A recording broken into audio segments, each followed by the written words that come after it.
إن شاء الله ألف مبروك. دخولك بطريق وسلك الإلحاد يا بنت الويسي. وخبرتني العصفورة إنه هلا تحررتي وشيتي الحجاب وصرتي تلبسين بنطلون ضب، والأحلى من هيك إنه أنت قامت عم تلحدين وعم تنشرين الإلحاد بشكل مو طبيعي بجروبات وتقولين كبي وإيش بدك فيه. مو بس هيك، حتى طلعتي متزوجة وكاتبة كتابك على محمد صالح، لهيك قاعد يدافع عنك ويحبك ويحاميكي.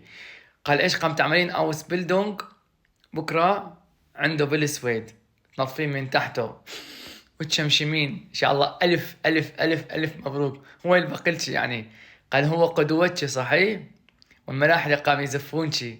يلا مبروك ان شاء الله، الف مبروك. ويا شباب الكل يبارك لبنت الويسي بدخولها لسلك الإلحاد وزواجها من محمد صالح. ألف مبروك.